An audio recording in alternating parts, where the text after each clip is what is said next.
Hello. Today we're talking about LED lighting. To do that, I am joined by Jamie Kaler.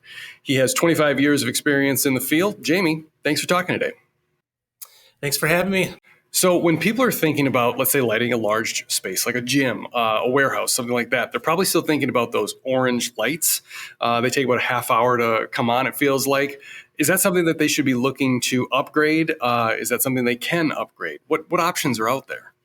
Those particular style of lights, very common, many years ago. A lot of them have been retrofitted out to date, but there's still a lot out there. It's the HID versions. There's metal halide, which is whiter light, the high pressure sodium, which is oranger light, but still plenty of them out there. So definitely should be looking at upgrading that particular style of light if they are out there. And it's upgrading to LED is going to be the scenario that we're looking at in all cases. So it's not necessarily just HID lights that we're looking at upgrading. Like I said, they're a little less common now than they were in the past. But there's really any source that isn't LED now should be looked at. So there's incandescent, there's T12, T8, T5 fluorescent. Anything that isn't LED, we should be looking at potentially trying to upgrade it. Well, studies have shown that working in a place that's too dark can lead to people becoming sluggish. How can you find the right amount of light for a space? Is that something that you do? Yeah. So 100%, I mean, poor lighting in a space can have pretty adverse effects. So insufficient lighting, high glare, just that feeling you get when you look into a light and you get the dots in your eyes. Bad uniformity or contrast in a space, all can cause either performance issue in the pace of the people specifically, or safety problems.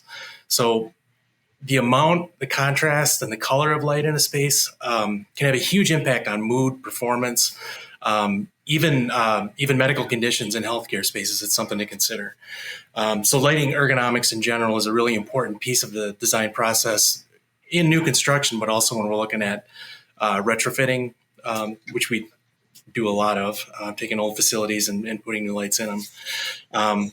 But making sure the light levels and everything are correct, the glare is minimized, and all the controls are commissioned correctly and operating properly. Very important for optimal performance in the space. Lots of studies to back up all that information.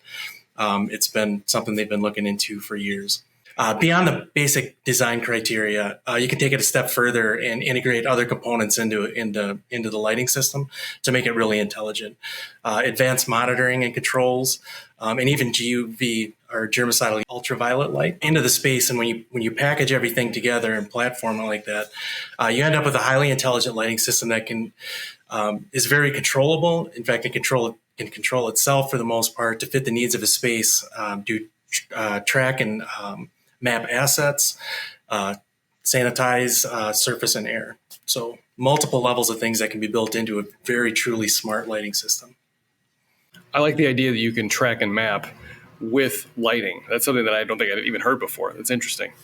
Yeah. Next level past that is actually Li-Fi, where we're actually communicating through the light waves. So the technology keeps advancing. Components are kind of set in stone. Not set in stone, but they're pretty established at this point. Okay. But the intelligence that we can build into a lighting system is pretty amazing. Sure. And so how do it, make sure all of these things work properly and make sure that your space is properly lit and everything is performing well.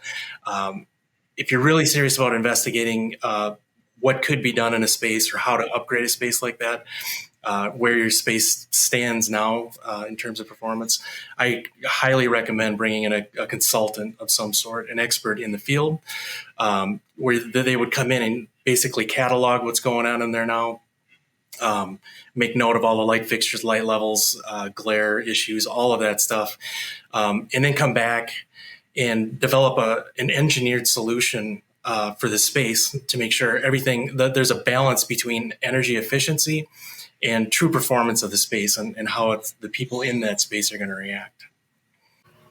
So when we're looking at lighting, is there an environmental angle here? Does an organization get to say, if we swapped out our lights for LEDs, we're now X percent more efficient? Yeah, absolutely. It's getting far more important as far as corporate messaging goes in general.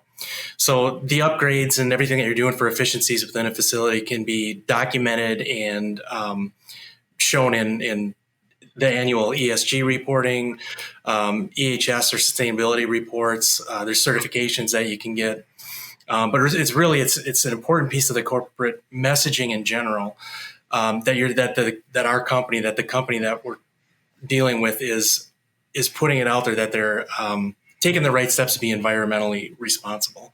A lot of clients and customers are asking for detailed, documented proof of planning and implementation of some of these efficiency measures to make sure that there's continuing improvement on sustainability goals. Is there, off the top of your head, trick question almost, Yeah. Is there anything you can tell me about the percentage that somebody could be looking for? When I said that before, it got me thinking, when you do switch over to LED, do you think that there's a X number of percent? Can you give me that number? Yeah, I mean, rule of thumb would be if you've got a fairly new fluorescent system, it might be 50% reduction. If you add in advanced controls, it could be much more than that. If you're talking about those older HID systems that we first started talking about, it can be 75% reduction. Wow. Okay, that's impressive. I'm going to take you on a little tangent here, and I swear it's going to make sense. There is a question for you at the end here, but I redid all of the lighting in my house, and I switched over everything to the cheapest LEDs I could find. And every single one of them above my vanity burnt out. Of the 5 lights, only one made it 4 years without flickering out. So my 2-part question to you is this: are LEDs really longer lasting, and what factors should people be paying attention to when looking for lights for their spaces? This comes up a lot. Major difference between residential grade product and commercial / industrial type product. So the first important step is making sure you have the right product for the right application. What I would look for is an established supplier, so a company that's been around for a while. There's been a lot of companies in and out of this space over the last few years, but an established supplier that is involved with and uses reputable third-party testing for its life rating and quality ratings and all that. DLC and Energy Star are 2 of the kind of leading certifications, and really the baseline stamp of approval that most utilities would use when they're talking about their incentive programs. So they need a baseline of quality. The certifications that they're using are DLC and Energy Star. So those would be a couple of good places to start. Makes sense. Okay. Well, I think I'd be a pretty lousy interviewer if I didn't ask how Fastenal can help an organization with their lighting. Are there programs out there or specialists that you use to help people guide them to better lighting? Yeah, so we have the efficiency program that we offer to our customers is pretty wide. A lot of moving parts within it. So a lot of different categories, a lot of different product categories that we deal in. So we use a mix of our internal sales staff and sales teams, industry specialists and experts, and then a wide network of external partners that we partner up with to take these solutions out into the field and make sure we've got the resources, the products, and the expertise to order to bring an engineered, tailored solution to each customer and each customer's application. Well, Jamie, thank you very much for your time. I appreciate talking today. All right, thank you.